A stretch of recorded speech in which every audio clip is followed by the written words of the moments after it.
¿Qué tal? ¿Cómo están? Buenas tardes. Soy Carlos Alberto Flores Hernández, miembro activo del Colegio de Profesores de Derecho Civil de la Facultad de Derecho de la UNAM.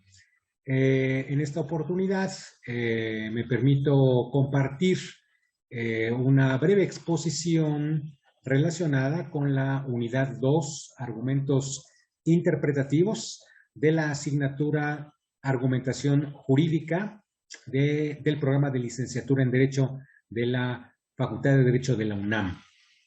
Agradezco la distinción con la que me honra el doctor Raúl Contreras Bustamante, director de la Facultad de Derecho, así como del presidente del Colegio de Profesores de Derecho Civil, mi amigo el notario público Miguel Ángel Beltrán Lara, para participar en este proyecto de inserción, de elaboración e inclusión de materiales para la biblioteca jurídica, que va a ser de mucha utilidad para la preparación de nuestros jóvenes estudiantes. Me permito en este tenor compartir esta pantalla que he elaborado, esta presentación, a efecto de que ustedes puedan visualizar con mayor detalle los contenidos que voy a explicar y que se desarrollan con puntualidad en el programa de estudios de esta asignatura, Argumentación Jurídica. Pueden ustedes visualizar mi correo electrónico, el cual está a su disposición, cfloresache@derecho.unam.mx. Soy profesor de asignatura de las materias de Amparo y Derecho Procesal Civil en el sistema de Universidad Abierta y me manifiesto a sus órdenes. En este tenor es muy importante iniciar esta breve explicación acerca de los argumentos. ¿Qué son los argumentos? Y además, ¿cuál es su papel en cuanto a la justificación racional de las decisiones?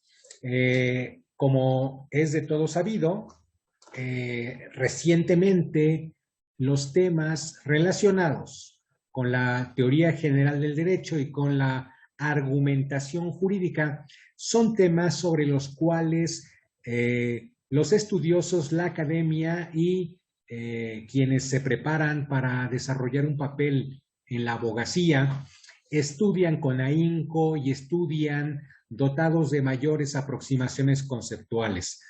Y peculiarmente, por lo que toca a este tema, debemos mencionar que el argumento es un enunciado que expresa un razonamiento mediante el cual se demuestra, refuta o justifica algo.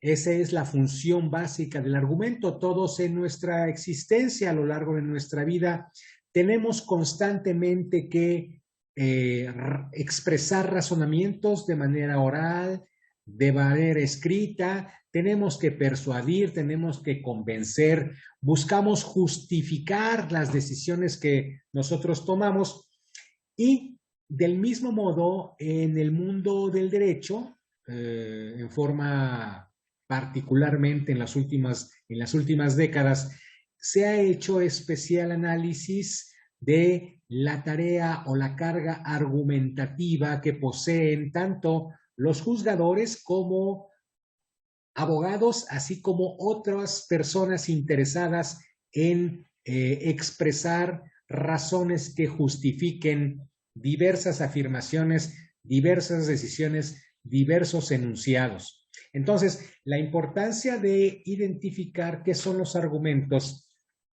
por lo menos en derecho, nos va a permitir ampliar nuestro campo conceptual de manera que podamos estar dotados de la habilidad de poder desentrañar en su momento el sentido o sentidos de la normativa aplicable que nosotros quisiéramos invocar en cuanto a un caso concreto.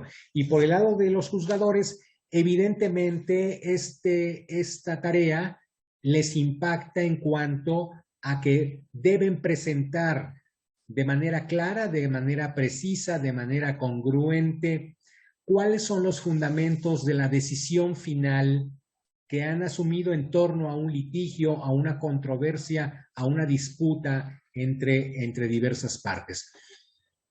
Paso yo a manifestar estas aserciones, estas afirmaciones. Los argumentos jurídicos son argumentos de índole interpretativo. Quisiera yo abundar al respecto, manifestando que este tema se encuentra fuertemente vinculado con los métodos interpretativos del derecho. Que no pierdan de vista el estudiante de que a lo largo de su licenciatura ha estado introducido, ha estado en contacto con diferentes arenas, tanto procesales como adjetivas, relacionadas con diversas materias o disciplinas jurídicas. Dentro de las mismas, seguramente ha estado con mayor rigor y con mayor profundidad en contacto de diferentes funciones que presenta el lenguaje y el metalenguaje jurídico para ayudar al jurista a identificar una significación, una explicación más profusa sobre los textos o disposiciones legislativas que tiene en consulta.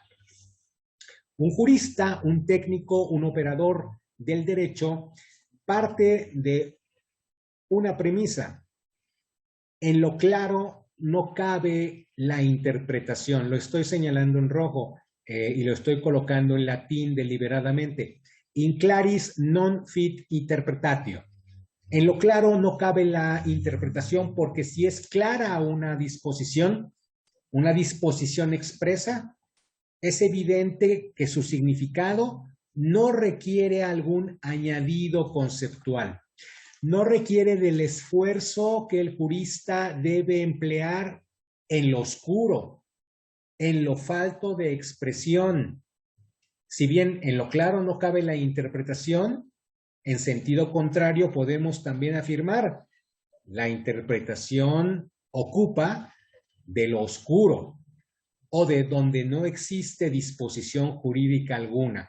Entonces, in claris non fit interpretatio, el jurista técnico parte de ese supuesto a efecto de delimitar los esfuerzos que debe emprender para comprender cabalmente una institución jurídica. Es evidente de que no todas las disposiciones, no todos los cuerpos normativos agotan en su regulación la explicación de diferentes figuras.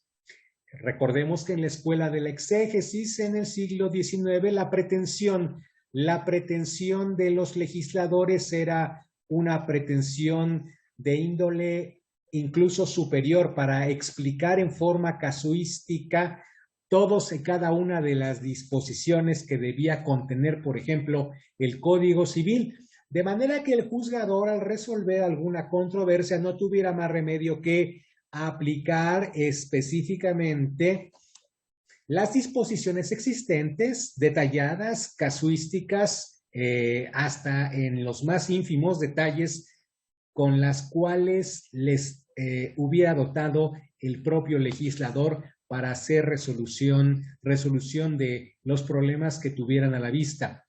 Evidentemente, siglo XXI, ya no estamos en ese tipo de metodología jurídica. La exégesis es evidentemente un antecedente muy venerable de lo que vivimos ahora.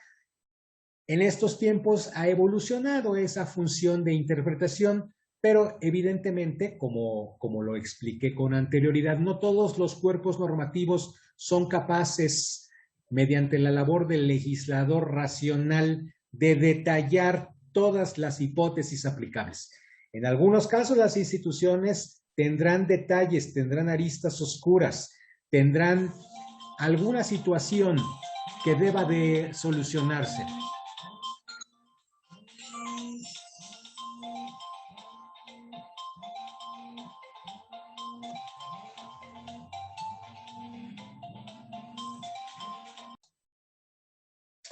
Bueno, en este sentido, voy a continuar con esta presentación.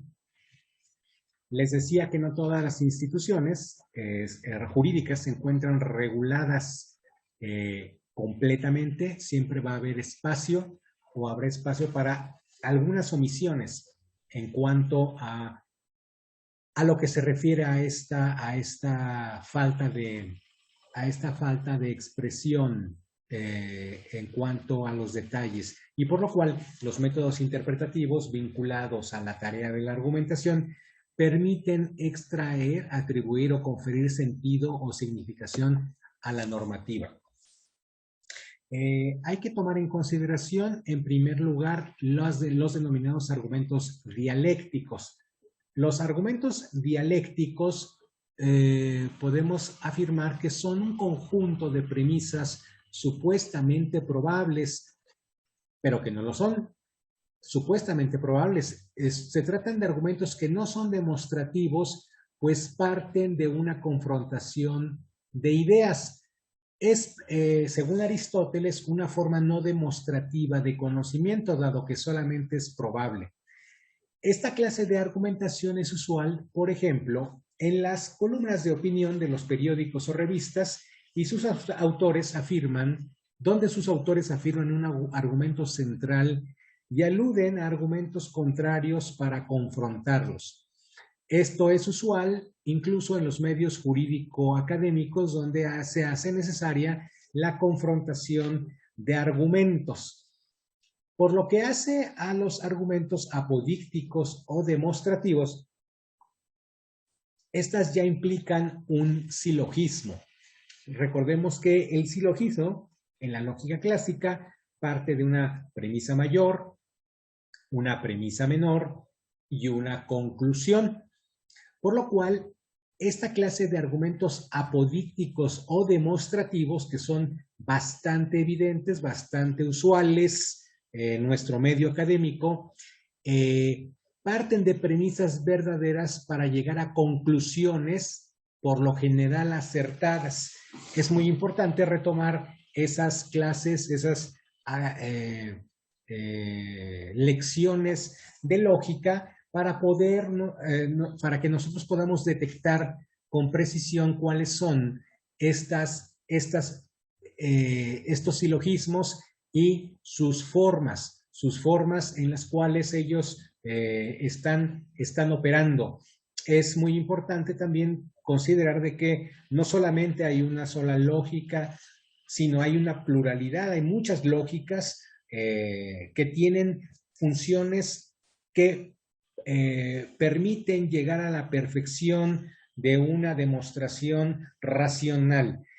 Estoy aludiendo o me estoy centrando anteriormente en lo que comúnmente se denomina como la lógica clásica, la que parte de la construcción silogística, porque esa es muy utilizada en los medios procesales, en los tribunales y en las resoluciones. En ocasiones es palpable la evidenciar esa construcción silogística que ojalá pudiera ser de uso completamente habitual en los medios jurídicos procesales, en beneficio de que la argumentación esté plenamente sustentada.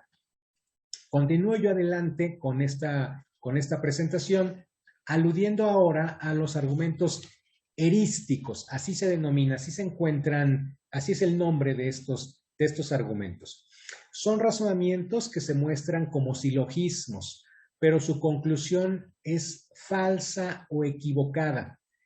Llegan esta clase de argumentos a sostener tesis contradictorias por los cuales sus criterios son banales y triviales.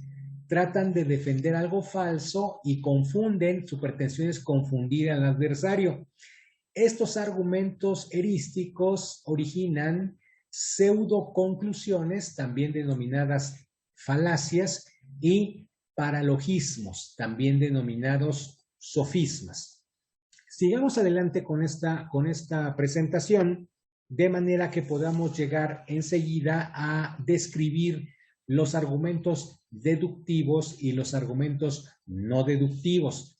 Estos son muy importantes porque permiten generar alguna clase de conocimiento nuevo o bien confirmar o extraer conclusiones a partir de determinadas premisas. Por ejemplo, los argumentos deductivos que se presentan en forma de silogismo, como ya lo había yo aludido, premisa mayor, premisa menor y una conclusión, brindan conclusiones particulares con base en premisas generales.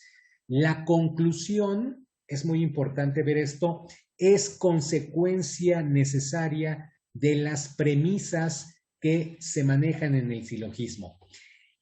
La regla es de que estos argumentos deductivos vayan de lo general hacia lo particular y en algunos casos no producen información nueva.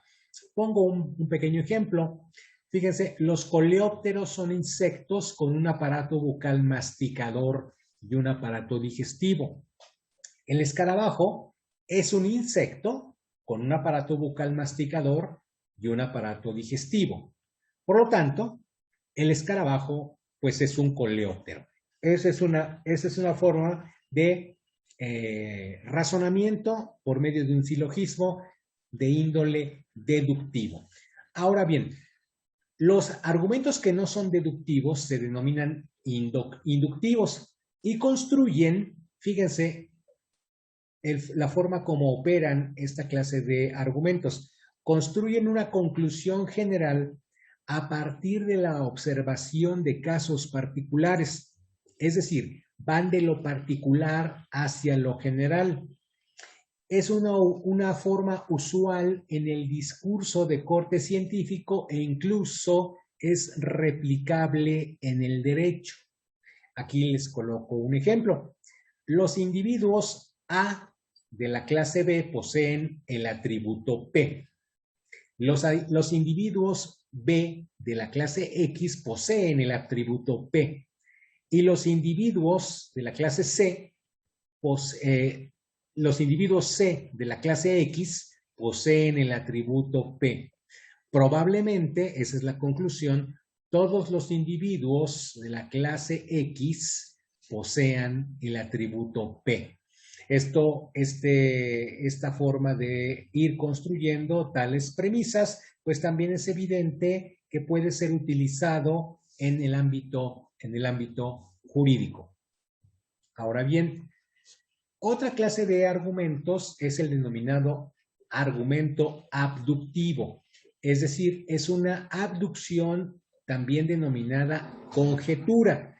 En ocasiones las conjeturas pueden brindar información, pero evidentemente se hace un trabajo deductivo con la información que nosotros estamos expresando en las premisas del silogismo o del enunciado base que nos permitirá llegar a una conclusión o a una conjetura. Un argumento abductivo sería del siguiente cariz.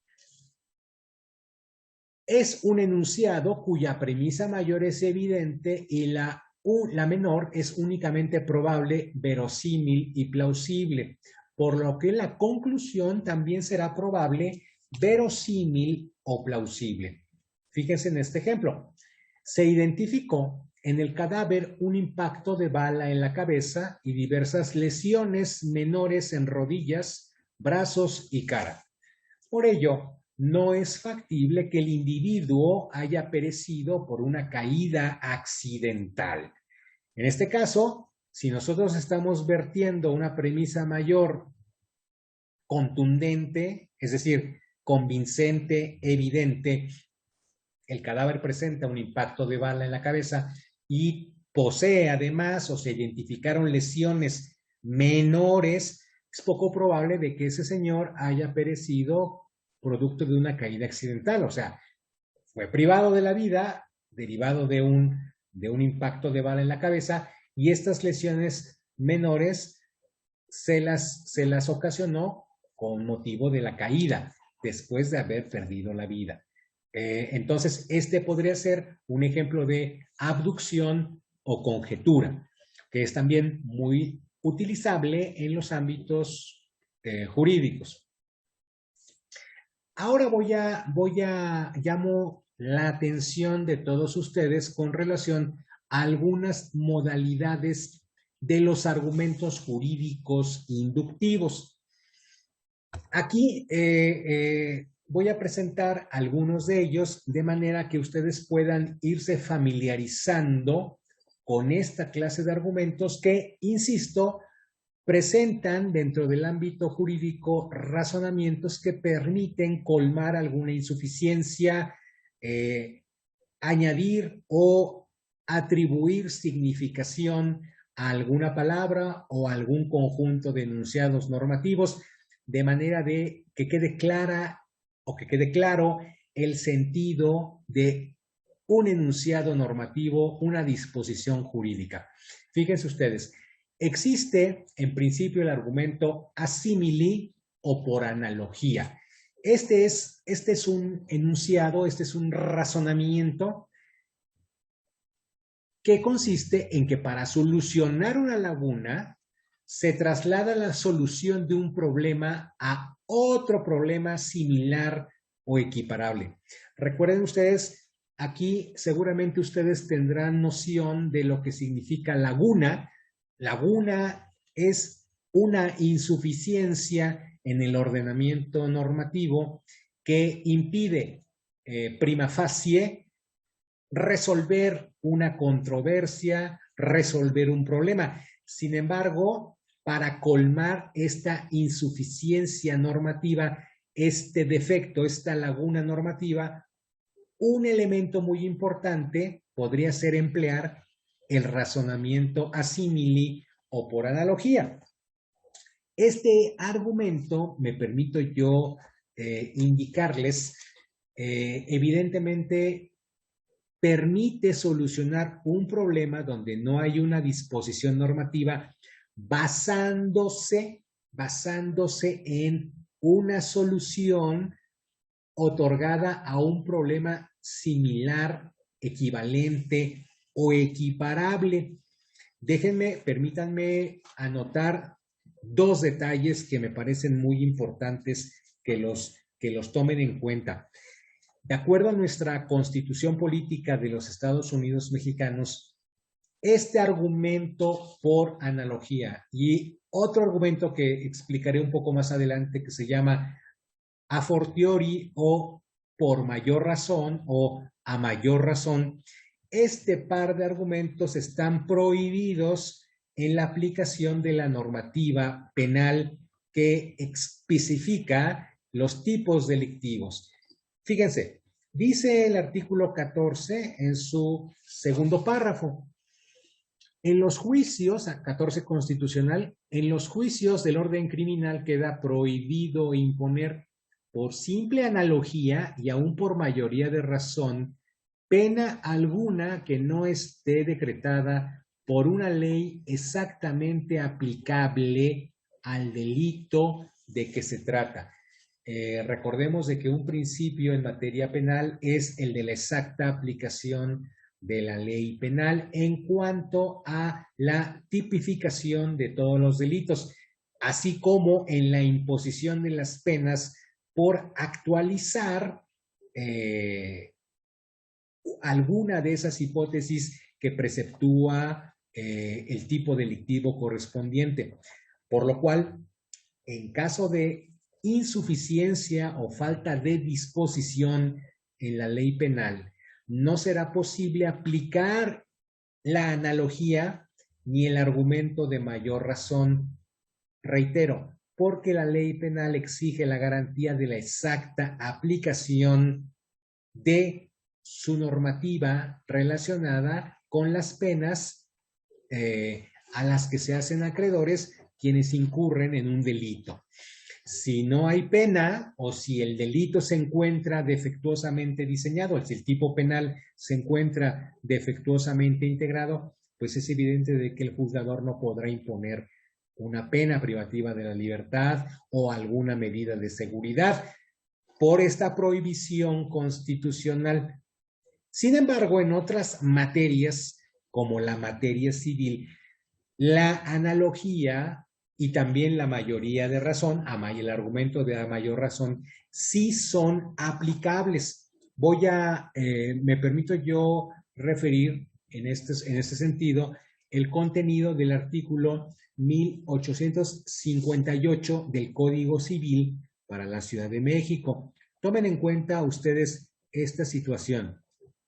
El artículo 1858 dice: los contratos que no están especialmente reglamentados en este código se regirán por las reglas generales de los contratos, por las estipulaciones de las partes y en lo que fueren omisas por las disposiciones del contrato con el que tengan más analogía de los reglamentados en este ordenamiento.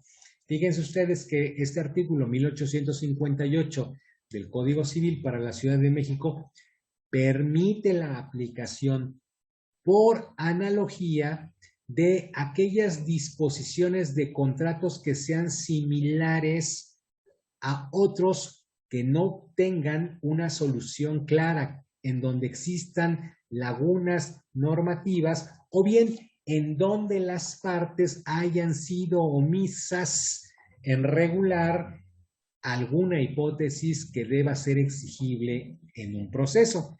Entonces, me parece muy importante emplear este argumento por analogía o explicarlo diciendo que es muy utilizado en algunas disciplinas jurídicas, a excepción de la penal, por lo cual satisface o permite satisfacer lagunas normativas, esas imperfecciones del ordenamiento jurídico que deben ser suplidas para resolver una controversia en la cual pues las partes estén involucradas y requieran que el juez deba ser firme, debe ser bastante expreso en sus determinaciones,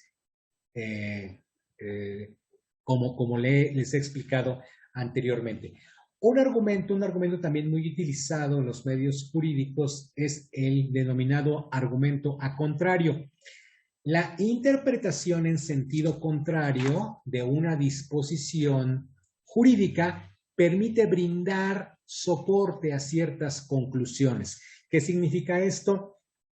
De que si nosotros estamos tratando de solucionar una controversia, podemos nosotros utilizar la interpretación contrario sensu o en sentido contrario.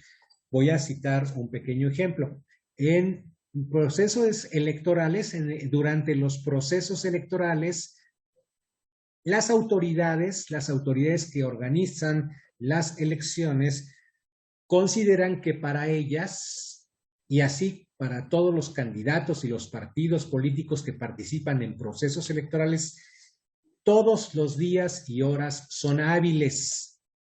Es decir, lunes, martes, miércoles, hasta el domingo, durante el proceso electoral, todos los días y horas son hábiles. Entonces, si durante proceso electoral todos los días y horas son hábiles, en sentido contrario, fuera de proceso electoral, no todos los días y horas son hábiles.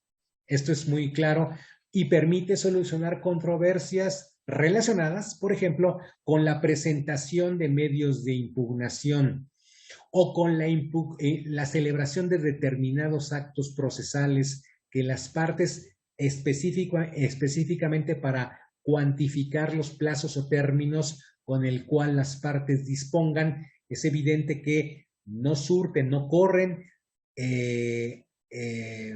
por igual durante un proceso electoral que después de concluido un proceso electoral, después de concluido, donde existen evidentemente días y horas inhábiles y que vuelve a la normalidad, vuelve a la regularidad el cómputo normal que se debe de aplicar en esta clase de controversias.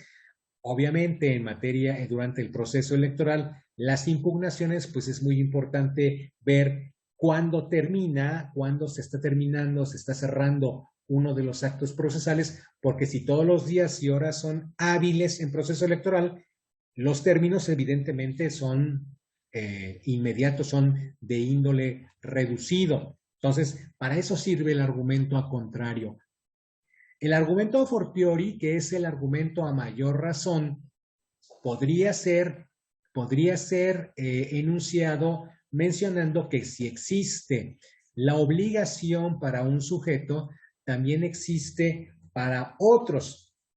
Este argumento a fortiori o por mayoría de razón le permite a muchos tribunales resolver controversias, como me puedo valer yo de el siguiente ejemplo derivado de la práctica procesal mercantil. En el artículo 1151, fracción cuarta, se regula que en vía de medios preparatorios un socio o accionista de una empresa puede pedirle a otro accionista o consocio, así lo denomina el Código de Comercio en su artículo 1151, fracción cuarta, puede pedirle cuentas y papeles de la sociedad. Y sin embargo, existe la problemática. ¿Qué pasa si ese accionista o socio le pide cuentas en vía de medios preparatorios a la sociedad misma, a la sociedad anónima y de capital variable a la cual pertenece por ser parte de su consejo de administración, por ser simplemente un accionista adicional? Bueno, la Corte ha mencionado que por mayoría de razón, aunque la fracción cuarta del artículo 1151 no diga expresamente de que un socio o accionista puede requerir a la empresa, a la persona jurídico colectiva, esto sí es posible por mayoría de razón, dado de que si existe esa disposición para otro consocio o accionista, la misma obligación existe para la persona moral de entregar y rendir cuentas al consocio o accionista que la solicite a través de la instancia de medios preparatorios. Entonces, ahí tienen ustedes otro ejemplo para el mejor entendimiento de esta clase de argumentos. Aquí vienen un par de argumentos, o bueno, un trío de argumentos que deben ustedes considerar sistemáticos. Dentro de la sistemática jurídica es muy importante el orden y prelación de las diversas disposiciones jurídicas que integran un ordenamiento. Recuerden ustedes de que, de acuerdo a la técnica legislativa, las disposiciones jurídicas se encuentran preceptuadas en orden a libros, en orden a capítulos, en orden a secciones, de manera de que el lector tenga referencia racional, puntual, ordenada sobre las diferentes disposiciones y su orden normativo jerárquico dentro de ese ordenamiento particular. ¿Qué debemos mencionar en cuanto al argumento a rúbrica o el argumento sedes materiae? Este par de argumentos tienen que ver principalmente con el orden o la prelación de las disposiciones normativas contenidas en diversos ordenamientos. A rúbrica, ¿por qué? Porque recuerden, por ejemplo, que dentro del Código Civil existe determinadas disposiciones que regulan la tutela, por ejemplo, determinadas disposiciones que regulan la extinción de las obligaciones, determinadas disposiciones que regulan los contratos traslativos de uso o bien los contratos de garantía dentro del propio Código Civil. Entonces, cada uno de estos rubros, de estas rúbricas, van orientando al lector en cuanto al contenido mismo del material jurídico que tiene frente de sí y le permite orientarse para dar cuenta de cuáles son las instituciones o las disposiciones aplicables que deben fundar un fallo o deben fundar el argumento esgrimido en un escrito inicial de demanda. En cuanto al argumento sedes materiae, es aquel cuya atribución de significado a un enunciado dudoso se realiza a partir del lugar que ocupe en el contexto normativo del que forme parte. Por ejemplo, las disposiciones, ojo, tomen en cuenta el siguiente ejemplo, las disposiciones que regula el Código de Procedimientos Civiles en cuanto a actos prejudiciales, por ejemplo, arraigo, secuestro de bienes, por ejemplo, no incluyen dentro del mismo disposiciones que tienen que ver con órdenes de restricción en materia penal o en materia civil. Sin embargo, la ley de la Ciudad de México, que está destinada a erradicar la violencia o maltrato hacia las mujeres, regula en sus diversos capítulos estas órdenes de restricción que el juzgador puede emitir previo a la instauración de una controversia, precisamente para erradicar o para prevenir la violencia intrafamiliar. Sin embargo, la naturaleza tanto de los actos prejudiciales que acabo de mencionar como de estas órdenes de restricción parten de diferentes ordenamientos y sin embargo el juzgador tiene la aptitud, tiene la habilidad de distinguir los sujetos que pueden pedir un acto prejudicial, una orden restrictiva, cómo se pueden tramitar, de qué manera puede él permitir de que estos contenidos normativos tengan eficacia real, de manera de que puedan acatarse sus disposiciones. Por eso es muy importante determinar cuál es el lugar, cuál es el contexto normativo del que forma parte una disposición en este argumento sedes materiae. Por otra parte, existe el argumento de autoridad. Este argumento está muy parecido al argumento, a la falacia de autoridad. Y este argumento ad autoritate, en latín, argumento de autoridad, tiene que ver principalmente con lo afirmado por una institución, una persona o una organización reconocida en el ámbito particular de una discusión. Supongamos, por ejemplo, de que tenemos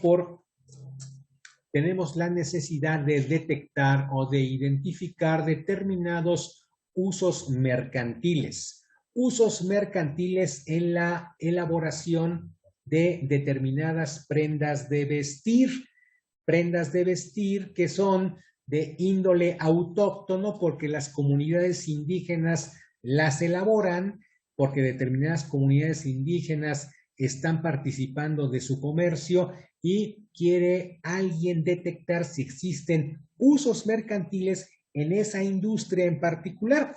Entonces, quien debe acudir, el argumento que soluciona estos usos mercantiles, evidentemente podría ser la Cámara de Comercio, que está destinada a regular ropa o artículos de vestir para dama o para caballero. La Cámara Comercial, la Cámara de la Industria del Vestido, por ejemplo, tendría el mayor privilegio para que lo que nos dijera en una consulta relacionada con usos mercantiles de los productores, del comercio de determinadas prendas de vestir de índole autóctono en el que participen pueblos indígenas, pueblos y comunidades indígenas, es evidente de que esa Cámara de Comercio tendrá mayor importancia su argumentación y su información con relación al tema que nosotros estamos detectando.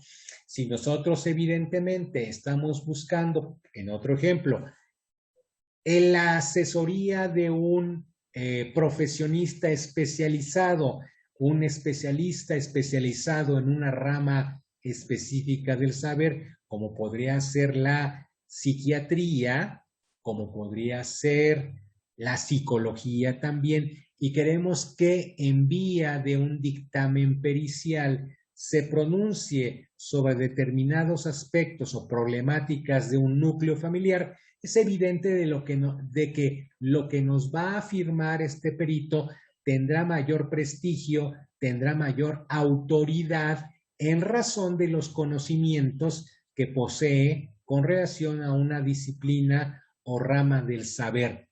Entonces, este argumento posee esta validez sustentado en el prestigio de una persona u organización en el ámbito de una discusión determinada.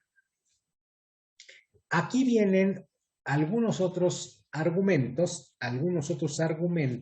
que también son muy utilizados para detectar o identificar significación en el ordenamiento, en los ordenamientos jurídicos, materia de un debate.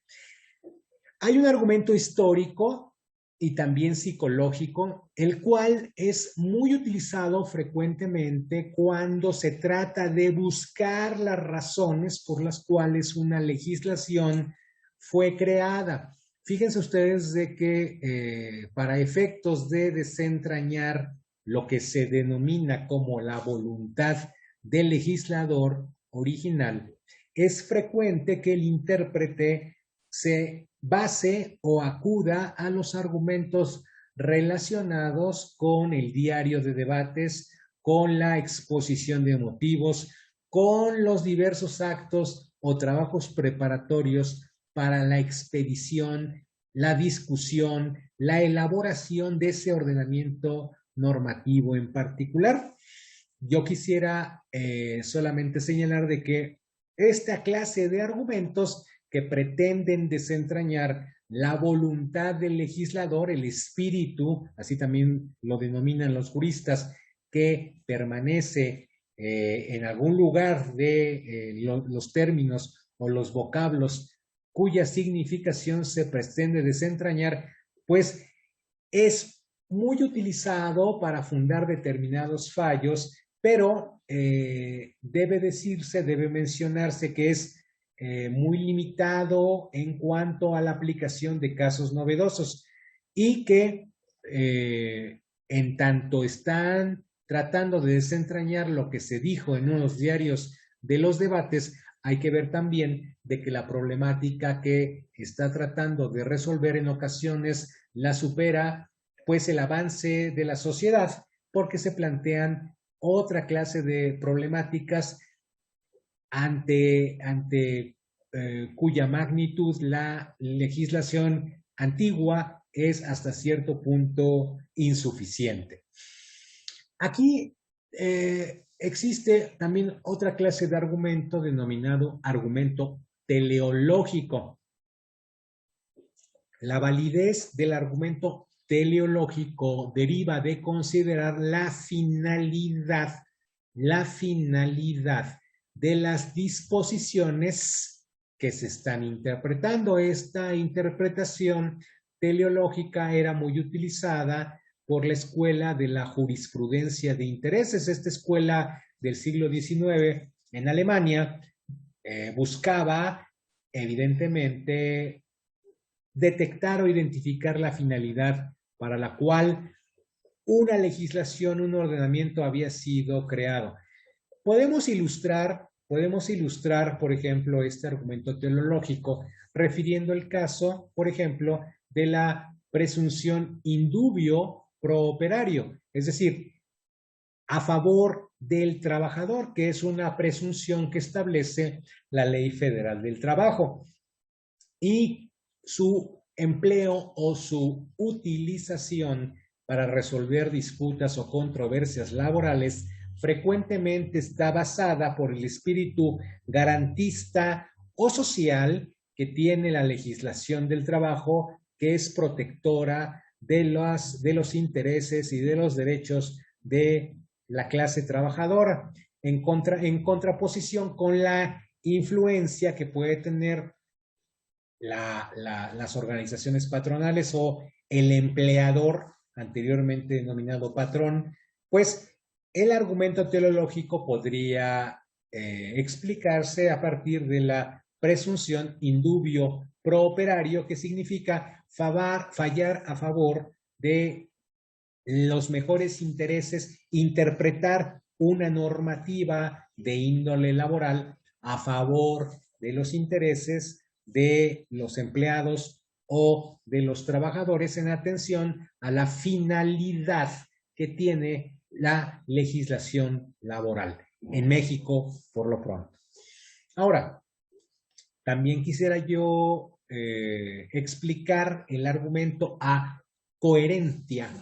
Aquí está colocado en latín, explicando de que existen dentro de el ordenamiento jurídico frecuentemente antinomias.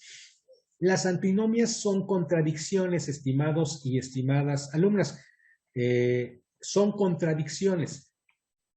Y el legislador, un legislador razonable, no puede regular una misma situación de dos maneras incompatibles. Estas imperfecciones del ordenamiento jurídico, estas contradicciones o antinomias, tienen que apelar a la búsqueda de soluciones para detectar cuál de esas soluciones, cuál de esas normas que están en contraposición va a ser aplicable, va a derrotar en el debate a otra de las normas. Como un ejemplo de un argumento a coherencia que evita estas contradicciones, estas antinomias, deben ustedes tomar en cuenta, por ejemplo, el artículo 1 constitucional, que en su párrafo 2 nos refiere acerca de la interpretación conforme y la interpretación pro homine, a favor de las personas. Fíjense ustedes cómo dice este segundo párrafo del artículo 1 constitucional. Las normas relativas a los derechos humanos se interpretarán de conformidad con esta Constitución y con los tratados internacionales de la materia, favoreciendo en todo tiempo a las personas la protección más amplia. Es decir, la interpretación que pueden los juzgadores emplear con relación a disposiciones contradictorias, antitéticas, que son antinomias propiamente, consiste, por ejemplo, en la materia de los derechos humanos, optar por aquella disposición que favorezca con mayor amplitud a las personas. Este es un elemento que de alguna manera también puede verse replicado en el artículo 20 del Código Civil. El artículo 20 del Código Civil para la Ciudad de México dice: cuando haya conflicto de derechos, fíjense, a falta de ley expresa que sea aplicable, la controversia se decidirá a favor del que trate de evitarse perjuicios y no a favor del que pretenda obtener lucro. Si el conflicto fuere entre derechos iguales o de la misma especie, se decidirá observando la mayor igualdad posible entre los interesados. Este artículo 20 del Código Civil evidentemente habla de la hipótesis de que existe una laguna a falta de ley expresa, pero después habla de que puede haber una colisión de derechos entre las partes, puede haber la aplicación de contradicciones o de disposiciones que estén en contraposición, por lo cual en la materia estrictamente civil se debe de manejar, se debe de resolver en equidad, vigilando que ambas partes se encuentren completamente en igualdad, en la mayor igualdad posible entre los interesados. Ahora, esto es por lo que se tiene que emplear el argumento a coherencia. Por otra parte, hay un argumento, estimados alumnos, que es el denominado argumento económico, argumento pragmático o argumento de la no redundancia. Aquí se trata de evitar la redundancia de un enunciado determinado, por lo cual se excluye la atribución a un enunciado normativo de un significado que ya ha sido atribuido a otro enunciado preexistente al primero, jerárquicamente superior o más general. Esto también puede ser ilustrado a través de la interpretación pro homine, a la cual yo referí en el artículo primero, la interpretación pro homine y la interpretación conforme que regula el segundo párrafo del artículo primero constitucional, donde evidentemente le está dando en la materia de los derechos humanos una mayor jerarquía al texto que establece un derecho humano con relación a otra clase de derechos, por lo cual tiene mayor jerarquía un derecho humano para evitar redundancias, para evitar estas imperfecciones dentro del orden normativo. Y evidentemente aquí se denomina que es un argumento pragmático porque trata de evitar la redundancia de enunciados determinados. También, por último, tenemos la reducción al absurdo, donde se busca eliminar diversas razones contrarias a lo que se está defendiendo, mostrando su debilidad, incoherencia o inaplicabilidad. Esto significa de que el legislador racional,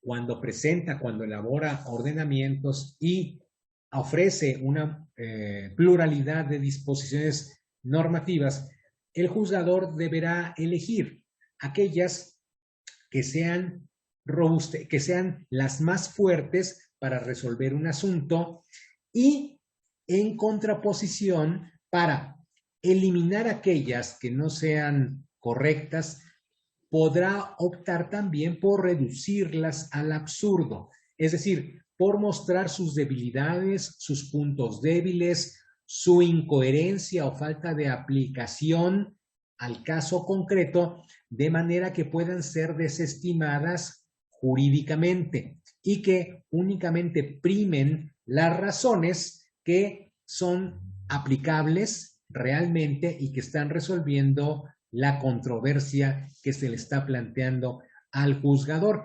La reducción al absurdo es muy aplicable, no solamente en la arena judicial, sino también en la arena política, donde es frecuente de que los contendientes en un debate evidentemente muestren la flaqueza de los argumentos de su contrario y los extrapolen a otras situaciones para hacerlos ver en absurdo, para reducirlos al absurdo, de manera de que sean inoperantes y no tengan ninguna eficacia dentro de ese debate. Me permito concluir esta breve exposición mencionando el contenido de lo que son las falacias. Las falacias no son sino falsos razonamientos. Son falsos razonamientos que no contribuyen sino a distraer al adversario, a distraer al contrario o a engañarlo, literalmente. Son falsos razonamientos con los cuales debemos estar en atención de los mismos para evitar caer en esos engaños. Evidentemente pueden ser engaños, de hecho lo son, engaños verbales y que incluso pueden constar por escrito y que si se les detecta oportunamente se les puede reducir al absurdo, se les puede contraargumentar, se puede eludir caer en las mismas. Cito el campo, el catálogo de las falacias es muy amplio. Hay muchos materiales que abundan sobre este tema. Voy a abocarme solamente a algunos, los más llamativos. Por ejemplo, y citaré 2 o 3 de esta lista para que ustedes puedan tener algún panorama general sobre lo que son las falacias. Por ejemplo, aquí tenemos la falacia ad hominem, la falacia contra el hombre y no contra el mensaje. Es muy frecuente que yo descarte un argumento no por lo que está diciendo el orador, no por el argumento mismo, sino por circunstancias especiales del orador, del que está aportando el mensaje. Si, por ejemplo, me está rebatiendo o me está afirmando un discurso acerca de la igualdad entre hombres y mujeres, la igualdad, el respeto por las preferencias de índole sexual, pues yo veo a esta persona, una persona haciendo uso de la falacia ad hominem, podría decir.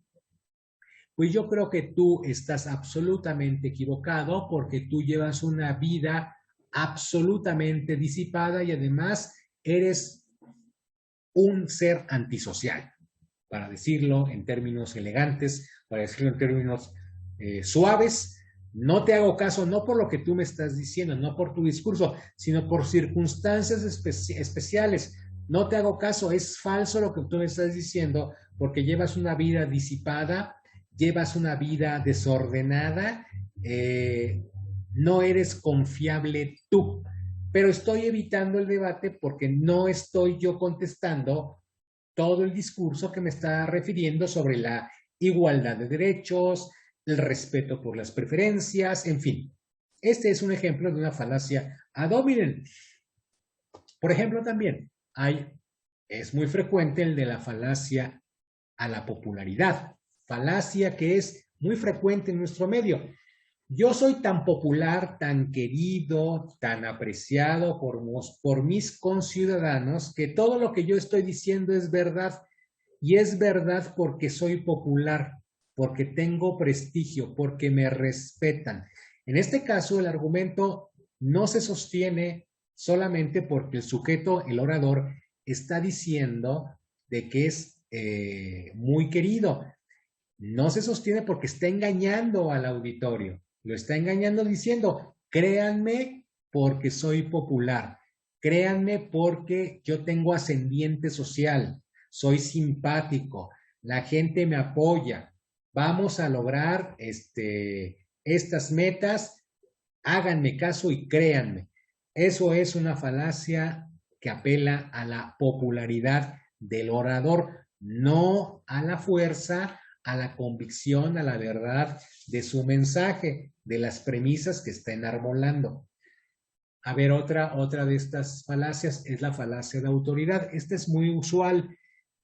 Así como hay un argumento de autoridad, un argumento donde se está evidentemente refiriéndose a una persona o a una organización, por ejemplo, la Suprema Corte de Justicia, en muchos de sus fallos, hace argumentos de autoridad porque tiene un historial, por ejemplo, de tesis aisladas, de jurisprudencia o de investigaciones sobre determinados elementos. Entonces, la Suprema Corte sí puede, en mérito de esos estudios, en mérito de ese trabajo previo decisorio que consta en ejecutorias, tesis aisladas, jurisprudencia y próximamente precedentes, sí puede decir, esta Suprema Corte considera que siguiendo su escuela de interpretación relacionada con este asunto, citable y consultable en los siguientes fallos, debe de acoger el criterio de interpretación siguiente con relación a esta problemática.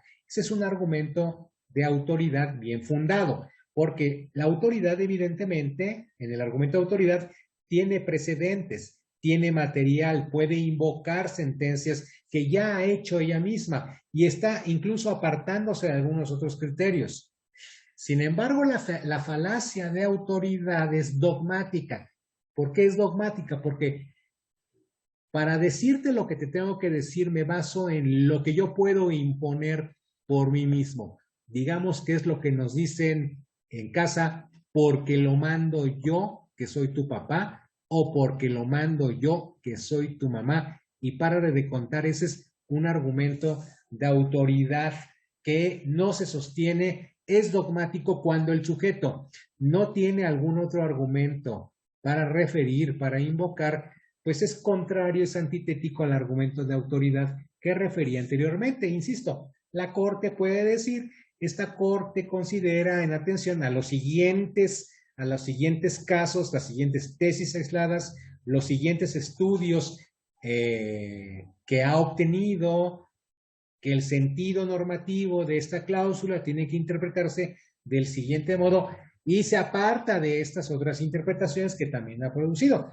Bueno, estos antecedentes son consultables, son verídicos, reflejan un historial decisorio, es un argumento de autoridad, pero la falacia de autoridad que es dogmática es porque lo mando yo, te lo impongo y esto se va a hacer, o bien tendrás que creer mi argumento porque yo soy la autoridad y te friegas, pues vas a tener que someterte. Hay otra falacia, por ejemplo, muy usual que apela a la misericordia. La falacia de la misericordia refiere de que el sujeto, el orador que está enunciando un argumento, lo está haciendo apelando a una condición emocional que busca atraer la simpatía del auditorio. Es decir, pues créanme porque yo soy llegué tarde porque tuve yo muchos problemas y mucha angustia, vivo en un estado marginal, por favor, créanme, ténganme un poquito de piedad o un poquito de lástima. Ese es el argumento que se basa o que apela a la misericordia. Busca explotar un lado sensible, un lado emocional, para hacer prevalecer las razones del orador. De la misma manera como se busca apelar al temor, se busca despertar emocionalmente un apoyo por parte del auditorio cuando el orador dice, lo que yo te estoy mencionando es importante que lo consideres porque si no Dios te va a castigar. O sea, tenle miedo a Dios porque si no me crees, seguro te va a castigar. Esa es otra falacia muy importante que es muy importante que ustedes la tengan a la vista. Bueno, pues con esto me gustaría cerrar esta breve participación. Me encanta este tema. Es muy importante introducirse en la tipología tanto, perdón, de los argumentos como de los no argumentos o falacias. Es muy importante tenerlo a la vista para poder desarrollar un elenco argumental apropiado, saber diferenciar diversos materiales y identificar las texturas de esos materiales normativos. Aquí estoy hablando inspirado un poco por H.L. Ahart, un teórico egregio del derecho, filósofo egregio del derecho, que refiere acerca de la textura normativa. No todas las disposiciones normativas presentan el mismo tamiz, no todas se interpretan igual, cada una de las diferentes disciplinas ofrece texturas diferentes al intérprete y un argumento o una familia de argumentos nos permite ir afinando el instrumental teórico para identificar, desentrañar esos sentidos, arribar a una conclusión satisfactoria, válida y racional, absolutamente racional.